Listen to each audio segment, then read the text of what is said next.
Today is show and tell. And this was crazy. I started going through, I've saved everything. Even the stuff that I told my kids I was going to throw away, I saved it anyway. And I started paging through, and I'll tell you, this happened several months ago, because I was like, I'm KonMariing my house, right? I'm trying to get it all into this ship shape. I'm in my 50s kind of thing. And so here's what happened, which is so funny. I started pulling out all the homeschool stuff, and my kids at various times have come home. They've come home from college, they've come home from living abroad, and they walk in and they see these stacks of notebooks, and you'll see, I'm going to show you everything. And they're like, wow, so we did do homeschool. They're like, oh, so we did a lot in homeschool. I'm like, well, yeah. But I was really laughing about it because the thought is that somehow we were like such unschooly type people that maybe we didn't accumulate anything, which is flat out not true.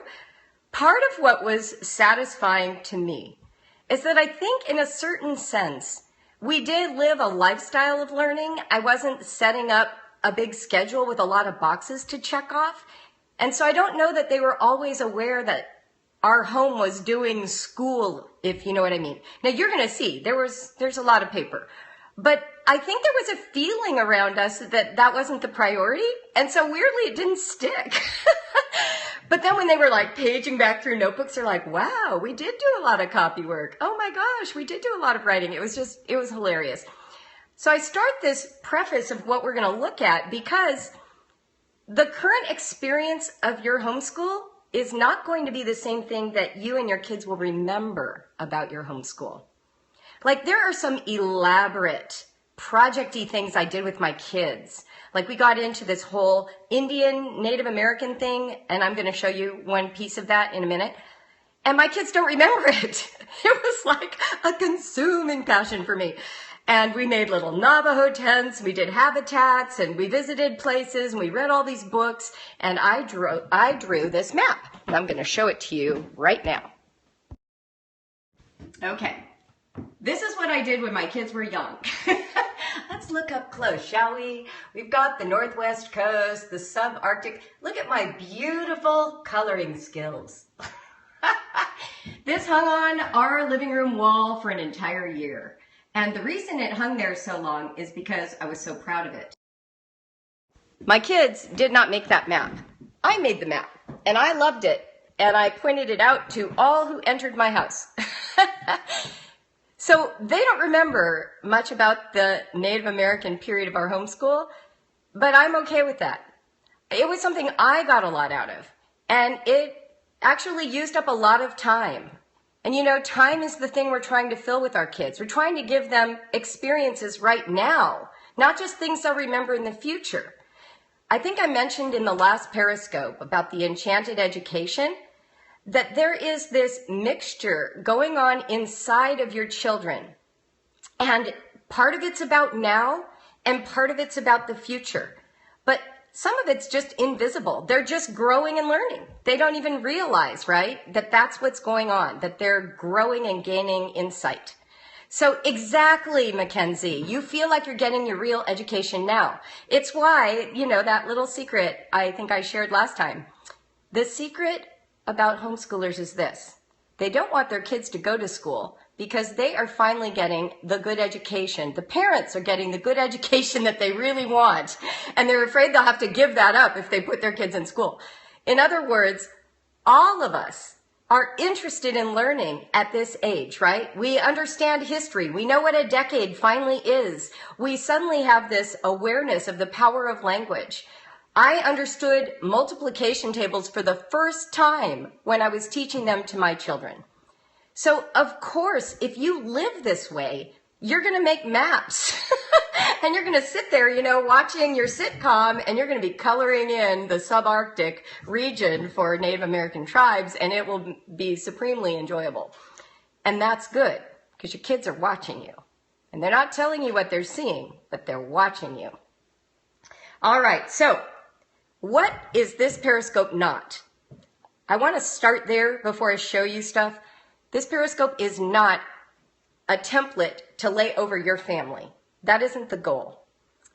This Periscope is an opportunity for you just to take a look, a backward look with me at what showed up in our family based on our personalities and on our passions and interests. And we're going to do that. In fact, now might be a good time, if you haven't done it yet, to invite your friends through Twitter, Facebook, and your followers.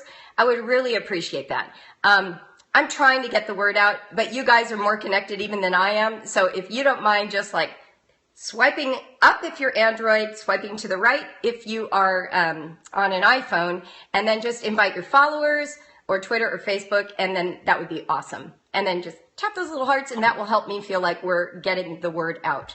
I do this, in my afternoons when I should be doing other work. So if you can maximize my time, that would make me feel so good. Yes, it is more about the relationships often than what we're just working on. Oh my gosh, thank you for inviting. You guys are so fabulous. I love you. All right. And I know you're all scoping all the time. Today, literally, my phone was never off. I just listened to your Periscopes all day, and I'm finding you all fascinating and adorable. Truly adorable. I used to listen to the radio in the afternoons when my kids would play, and I was like, boy, if I had had Periscope, I would have just been listening to Periscopes all day. All right, you guys are great. Okay, so here's what this is. We're going to look at my family's personality, because here's the crazy thing.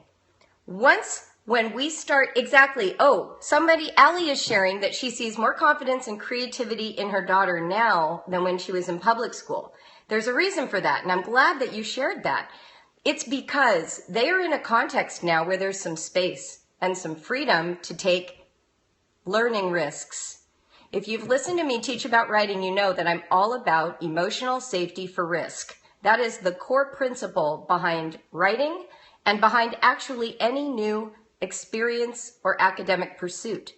So homeschool creates this environment where we have safety for emotional and academic risks, right? And we want to do that for our kids. So one of the ways we do that is we just jump in with them and we're learning with them. And we allow the personality of our family to be the guiding force of our curriculum. I remember early on in BraveWriter, I had a mom who was an unschooler, and her children were really gifted in the backyard. They had a creek that ran across their property, and their daughter learned how to crossbreed fish. Okay, crossbreeding fish, are you kidding me? In their little creek. She set up like this whole area. And then the other daughter got old copies of Mother Jones magazines, and she made low-tech dwelling places, like habitats, in their backyard.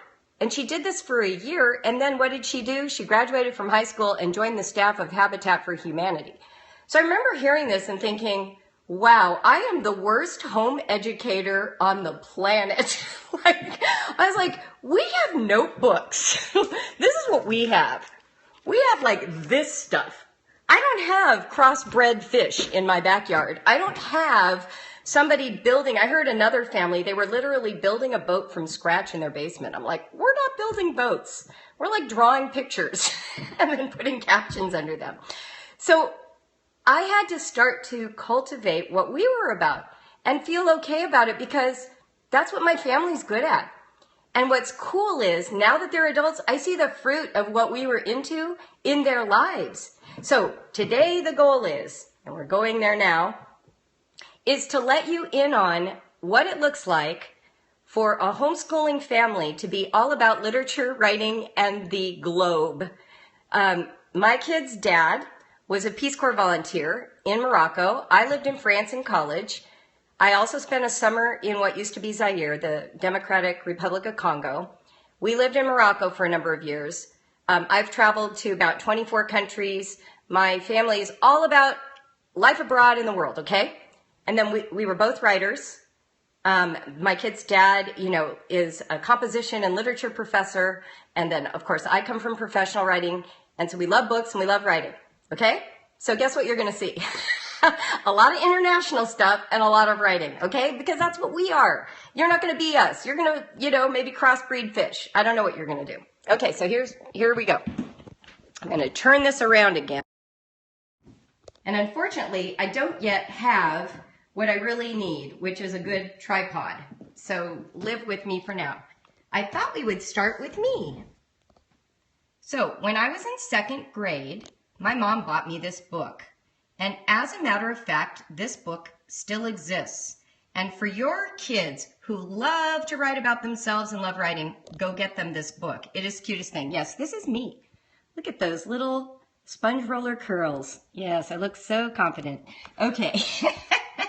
So here's my handwriting in second grade. I want you to see I had lovely penmanship.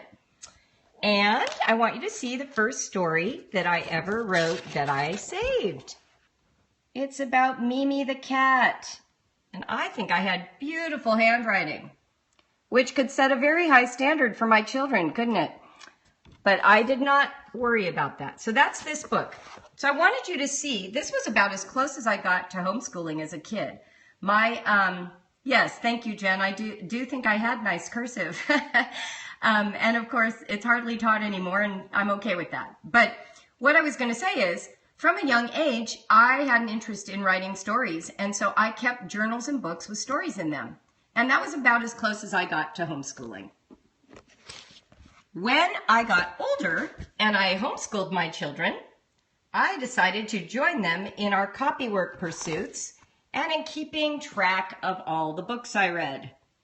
So this is, just so you can see, April 99 and December 2000.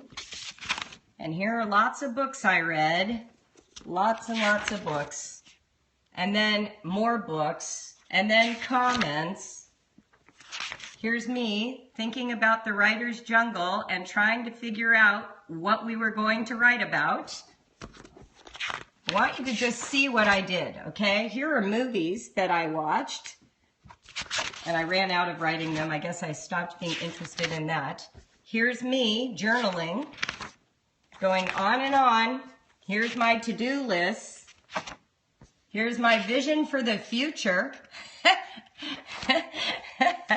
Oh my God. Here's the very beginning of BraveWriter, which used to be called the Writing Compass. Yes, a scatter book. If you are in the Homeschool Alliance, you are seeing the original scatter book. Here's me taking notes on how to read a poem because I got interested in poetry. And as soon as I got interested in poetry, I have never looked back. This is copywork from poetry books that are helping me understand poetry. Okay, do you get it? This is learning. We aren't just having our kids do this stuff. This is what we do. This is what I did. Here's The Adventure of Living. If you're in the Alliance, you remember that was the very first reading last year in September.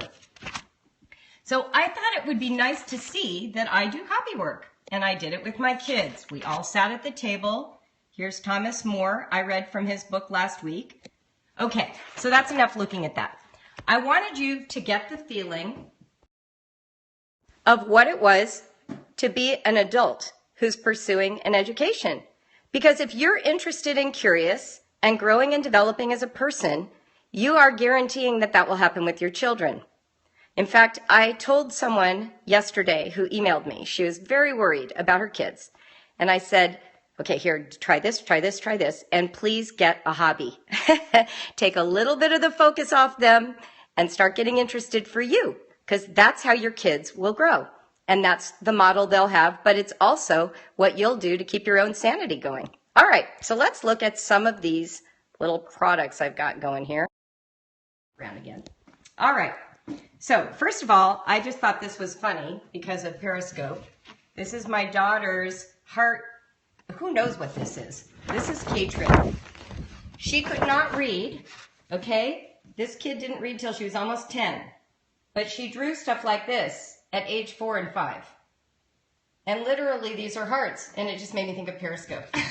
So I thought that was fun to see. Yeah. Okay. So now some of the things that we did, and some of you who have BraveWriter products are going to recognize them because I've either featured them or we've used them. So here is a handmade book cover, book jacket for Little Women. So Johanna drew a cover and she wrote reviews for the book on the back of the cover. And this is the kind of thing that we did to help them enjoy reading. You know, instead of just reading, they made a dust jacket. Katrin enjoyed making lap books. So this is one that we used for when we were doing, you know, the Greek myths.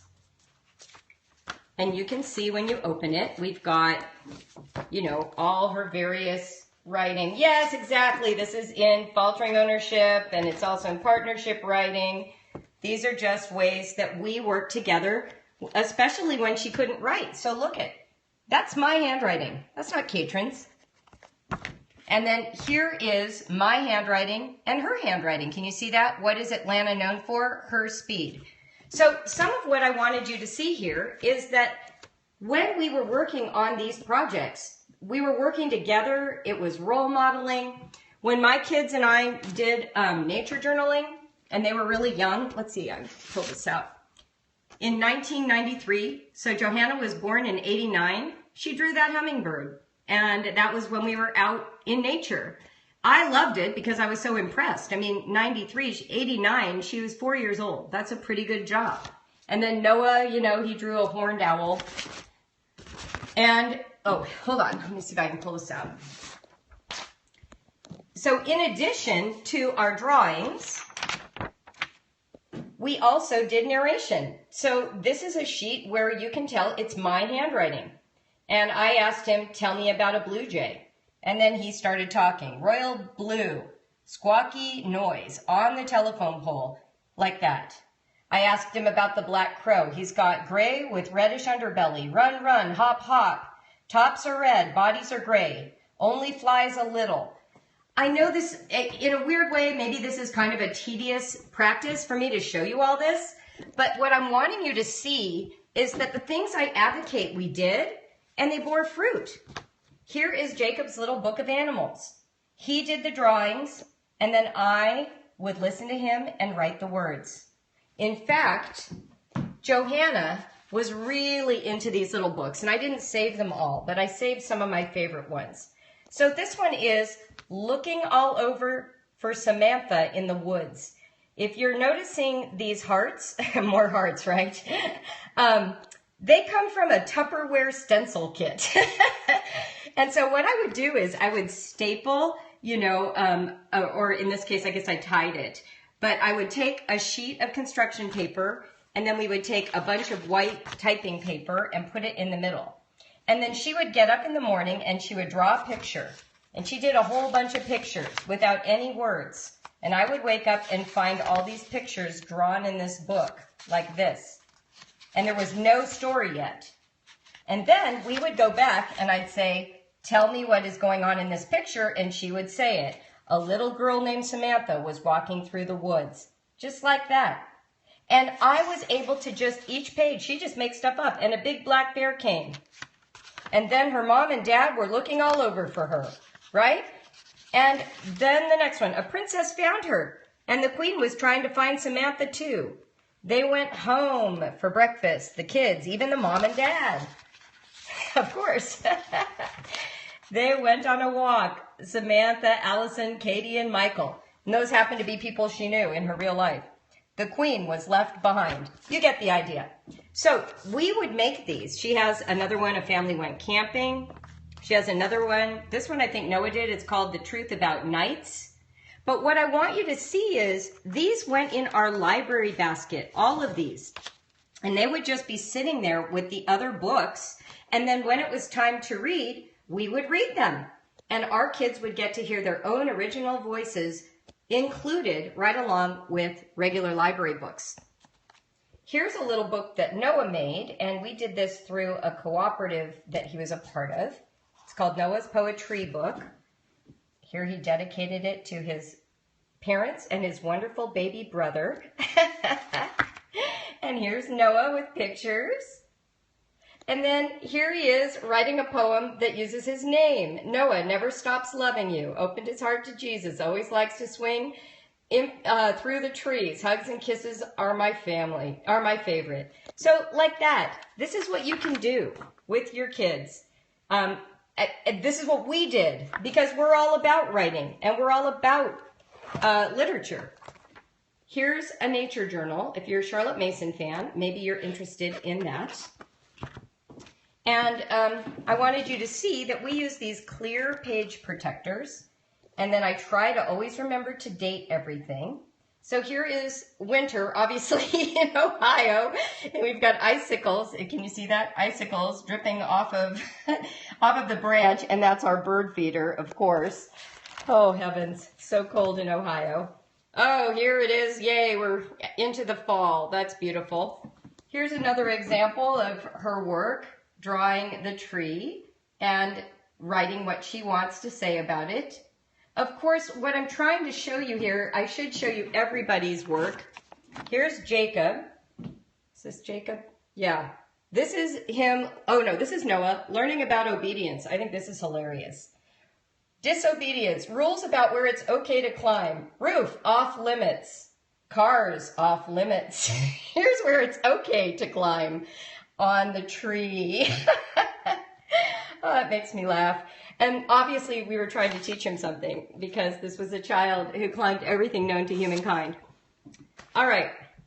We went on a nature walk where we looked for spider webs. And I had each child make a spider web book. And at this point, Katrin was probably not born. And so we got these spiral bound, if you can see that, at Kinko's. So here's an example. You open it up, and we've got, you know, orb web weavers. These spiders make very pretty webs that are in gardens. They're round and polygon shaped. So I use glue, we make the spider web, we add the sticker, and there you have it. So the purpose of this is to give them an opportunity to narrate, but to put it in something that is concrete, that they're going to want to read and save later. Sheet web weavers. These spiders make very thin webs. I had my kids narrate to me. Now, Noah's, of course, probably has the longest narrations because he was the oldest at the time. Here's the funnel web. Tangled web weavers. You get the idea? So these are various projects using the same ideas, but for all the kids. And one of the things that we did a lot of is we did the same project 4 or 5 ways, and it didn't matter how old the kids were. What I want you to understand is it's okay, let me set this down again so we can see. It's okay for you to use the same prompt or the same idea and use it for all your kids. In other words, you do not have to spend time trying to come up with 5 different projects for your family. The oldest child will operate at his level, the youngest child will operate at her level, and everything in between. But your family is united around a specific idea or a specific project or topic. And that's really the point here. What I want you to do is just feel free to experiment. Hang out with your kids, allow your inspiration to guide you or the books that you read or what you look up, and then create projects that make meaning for them. Let me see. I wanted to show you a couple more things. Here's an example of one of the sort of like drawing pages that we did when we were studying history. And I think this is possibly from Story of the World. But, you know, I would have them draw a picture, and then if they were capable, they would write the little narration. And my kids did that for a year, and then we didn't do it again. Why do I want to tell you that? Because the tendency is to think if something's working, we need to roll this into the routine for the rest of their lives. But that's not true. There are times when it is important to retire a practice. You have used it exhaustively, your kids have cooperated for a year, and now it's time to interpret or pay attention to history or science in a completely different way. Does that make sense? So when you're thinking about your kids and their curriculum and their products, don't get stuck in a rut. You want to think through, well, how can I do this in a way that will facilitate their investment? Let me see, what else do we have here? Oh yeah, I think it's also very important to take advantage of big experiences that are going on in the culture.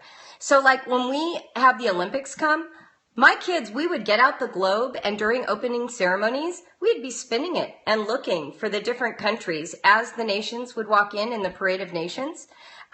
We made pictures. Here's one that did. This is Tara Lipinski in the Nagano after she won all the flowers on the ground, all the people in the crowd. You can see them. You can see the judges. She just numbered them. This is not the scores they gave them. Those are the numbers of the judges. So these are ways that you can maximize, here we go, maximize cultural experiences. You want to take advantage of the fact that good things are happening in the world right now. Oops. Not everything is going to come through a curriculum or a book, right? So I want you to think about that and just feel comfortable with it. It's okay to follow sort of your hunches. The other thing I wanted to tell you is that I think homeschoolers reinvent homeschooling every year. You have this idea that if you could just get the right program, the right schedule, the right plan, that you would end up with this perfectly structured system and it would never go away. Well, I just haven't found that to be true. And when I talk with my homeschool friends who are, veterans and alumni like me, we all joke about it. It's actually a big joke among us that nobody ever had 2 years that were like the same, right? So one of the things to do is to make peace with that and to be excited that you have a year as yet untried with new ideas that are going to come out of this experience. It's important to try different styles of education because your kids are going to encounter different styles of education as they get older. Even in college, different professors have different expectations. One of the Periscopes that I have sort of planned in my little list now is going to be looking at various homeschool philosophies, like unschooling, like classical, like that, and what they can contribute to your homeschool, whether or not you are a diehard in any of those areas. Because I have to tell you, I gained so much by being curious and exploring a variety of methods. I don't think that you have to be a banner-carrying unschooler to benefit from the principles of unschooling. I don't think you have to be a classical educator to find value in some of what classical education offers. Rather, what I think we want, and what I hope we want, is well-rounded educations, exploring whatever places give us that nourishment and inspiration to become connected to a whole bunch of subject areas. Okay, let's see. I want to make sure there was one other thing. Oh, yeah. Yeah, hey, you even tried rod and staff one year. Absolutely. I used to think I was being flaky when I changed. Now I realize I'm learning and growing. Christina, that's true. I also want to tell you this. You're going to get bored. It's really hard to teach your 5th child reading, right? You've done it 4 other times. So it's okay to admit that. And it's okay for you to just say, you know what, we're doing it a different way this year because I've worn this idea out. It's just not that interesting to me anymore. And what happens when you cross-pollinate, when you go listen to the people that maybe you don't feel comfortable with quite yet, you just hear education through a different lens. One of the things that I was thinking about while I was preparing all this is I remember the year that I had these schedule planners, and we used colored highlighters to cross off each subject. And I had one for Noah and one for Johanna, and then my other kids were too small.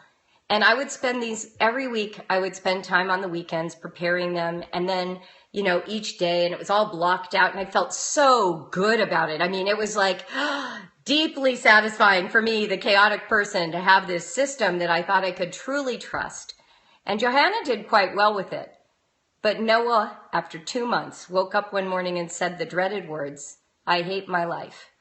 And I didn't like hearing that. And so I was a little nervous to find out why. And I said, "Why do you hate your life?" And he said, "Because I don't feel like I'm having anything on the day that I'm looking forward to." Like he was completely overwhelmed by having to check off these boxes. And that was the first that I looked into even the whole concept of unschooling. At that point, I had only just barely heard about it and didn't feel comfortable diving in 100%. Oh, thanks, Jen. Yes, broken heart, absolutely. It about ripped my heart out, actually. But here's what happened. I consulted with someone who had been in education for a while, and I shared with her, and she knew Noah pretty well. We were in a charter school in California at the time. We're talking 90s, like early 90s, not what they are now. And she gave me a bunch of articles that she had Xeroxed about brain research and immersive learning. And she started explaining to me the properties of what it means to have a deep dive, where we don't learn subject by subject 20 minutes a day in each subject.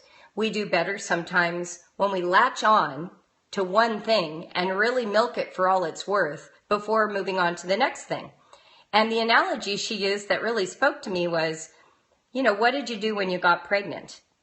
And I said, well, when I got pregnant, all I did was read books about pregnancy. I mean, that's all I cared about. I wasn't interested in recipes. I wasn't trying to figure out how to be a quilter.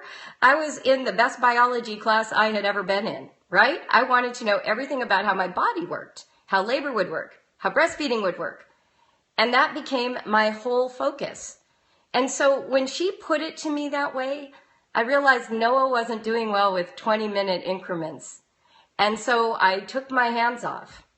And we were living at that point in California.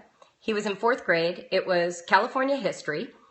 And I thought, well, maybe instead of trying to teach copywork over here and then teach this other math thing over here, we'll just focus on the gold rush, because he was kind of fascinated with that.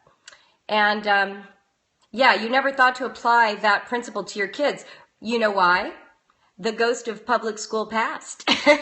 She sits on your shoulder and reminds you of what you used to do in school. But, the minute we all got out of school, we were all like, oh, good, now I can just read what I want, right? Isn't that how you felt? So we homeschool, so we get to read what we want. So what we did is, my son and I decided, yes, it haunts you. The ghost of public school past will haunt you. She whispers in your ear, her name's Mrs. Cox, she has a red pen. I've had to make friends with her, and then I kick her off my shoulder.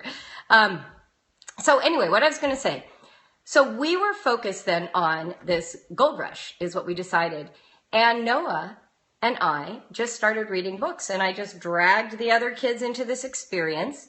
At the time, we lived in LA, and we went to Disneyland, and we went to Frontierland and spent like the whole day in Frontierland.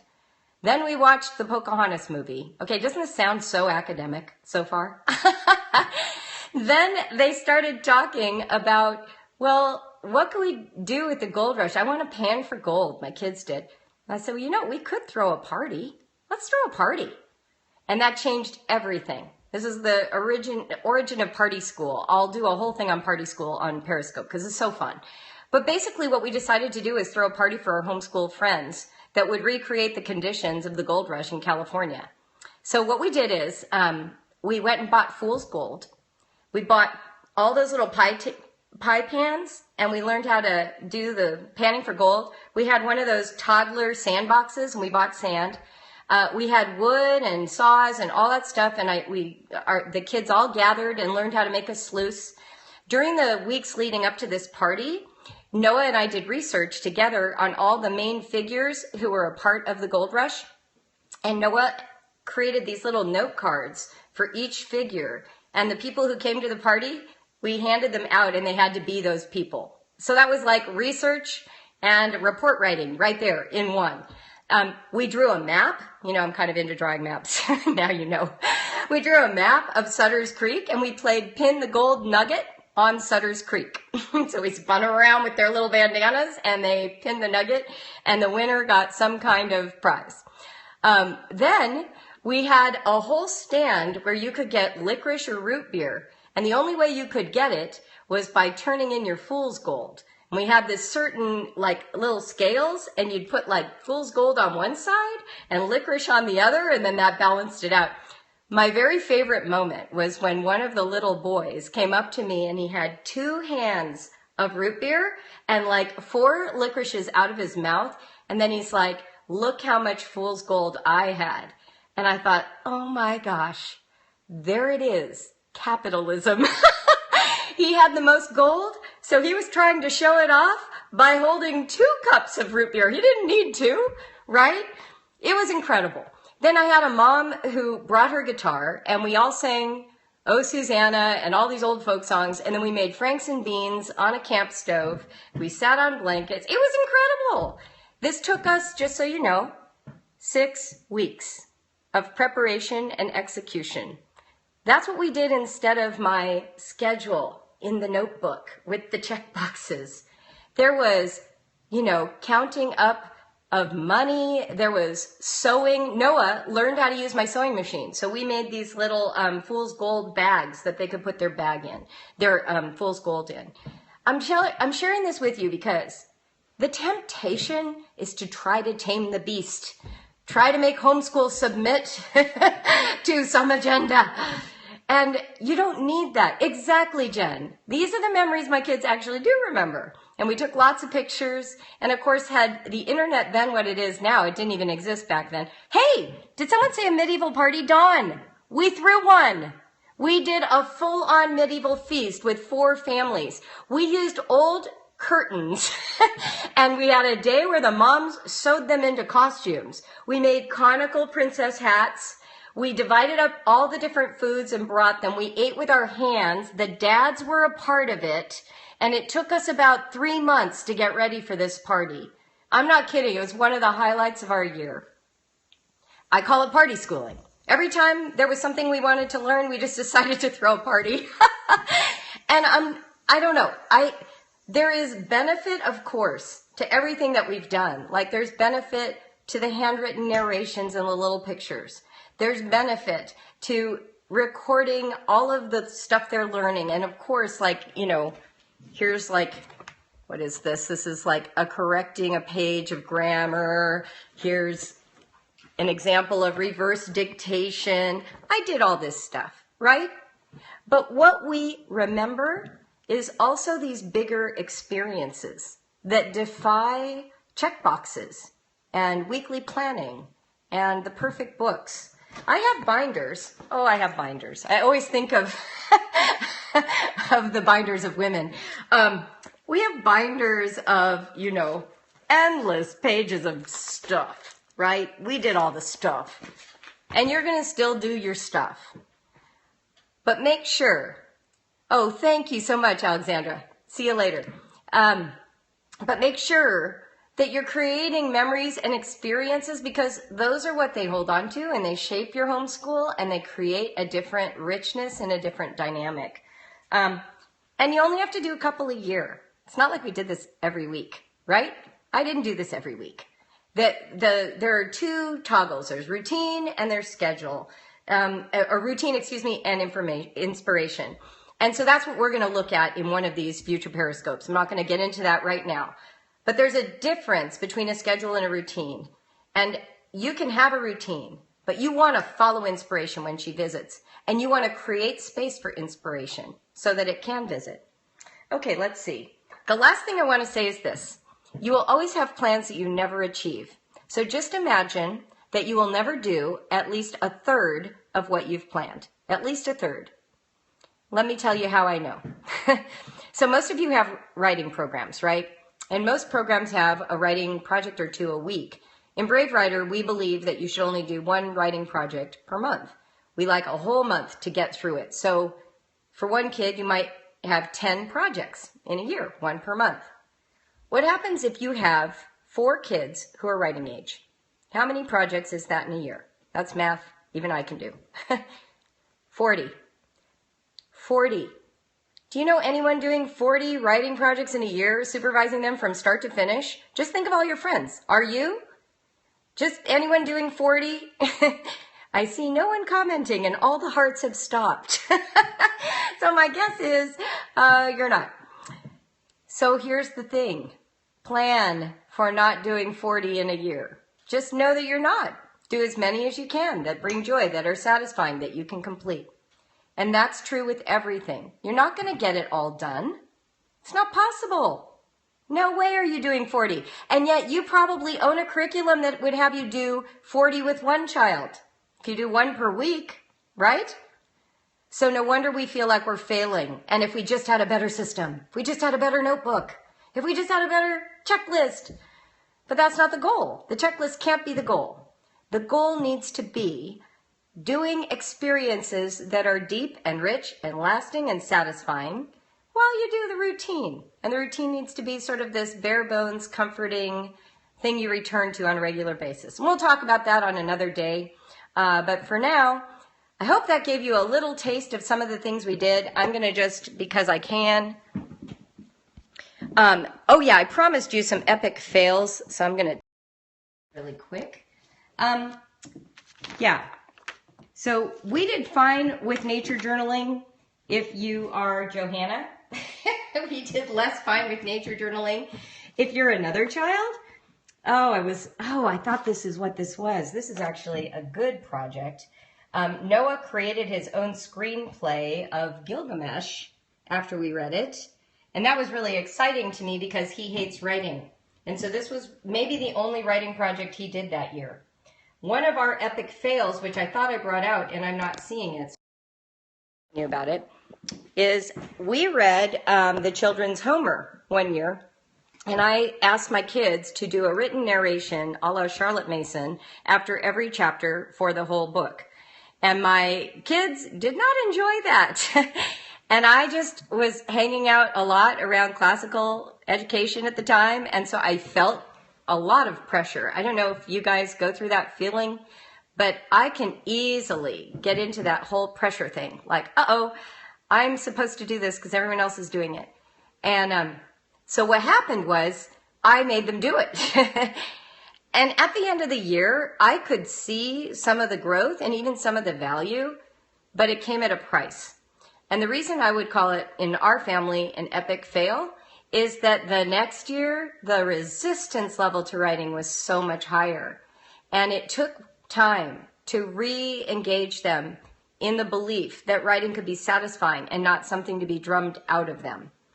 So that's the kind of thing when I say epic fail. I'm talking about the thing that you really thought was important and you sort of like camped there. You will write, you will finish this math book. And then in the end, it's like, now we are so far set back.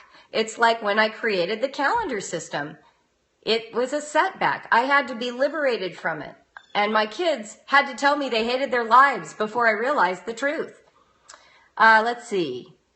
Is there a time when they are younger that you give great focus on teaching them to read? Yes, because they have to learn to read. That said, I have 2 kids that read really late. Katrin didn't read till she was almost 10. So we spent from 5 to age 9 and, 9/10 working on reading, which means we also spent months at a time not working on reading because sometimes the threshold would be crossed and it was too painful to keep pressing and discovering that she couldn't read. Now, lucky me, she was my youngest child, so I wasn't as worried about it. If she had been my oldest, I would have been a complete nutcase. Are you kidding? Noah didn't read until he was 8, but it was mostly apathy on his part. Like, it took a reading incentive program at a library where you get little toys to make him click over, and then it was like really quick. But yeah, we actively taught reading. I never used the same system twice because I couldn't face it. So we did something different with every child. I'll tell the story of reading some other time because it's a good one. Anyway, I think maybe now's a good time to wind up. Does anyone have a question about the things that I talked about or showed you before we hang up here? And I'm happy to answer them. Also, I forgot to share last time that my email address is julie@bravewriter.com. And if you want to send me Periscope topics, I would love to see them. So any questions before we go? Make sure that you add me on Periscope, and I love following your scopes as well. So, I should tell you, by the way, that we are, you said, how old were my kids when we started partying? So my oldest was in 4th grade, and I had other, thank you so much that it's refreshing. My oldest was in 4th grade at the time, so that means that Katrin was not born yet. And then we did them all the way through. When we moved to Ohio, were the guests studying the same, good question. Were the guests studying the same topic when we threw parties? It depended. There was a period of time where I was in a group of Konos families. Konos is a curriculum, I think it still exists, but it was really the rage when I first started home educating. And so there were like 5 families and we rotated who was in charge of the parties. Then when we stopped being a part of that group, I started doing different kinds of parties on my own. We had a neighborhood, we were lucky. In my neighborhood at one point, there were 4 homeschooling families, so you could throw a party instantly, but no, they weren't necessarily studying the same topics. When we did an India party with my daughter in 7th grade, no one had studied India, so we were educating everyone about the country. So that's how we did it.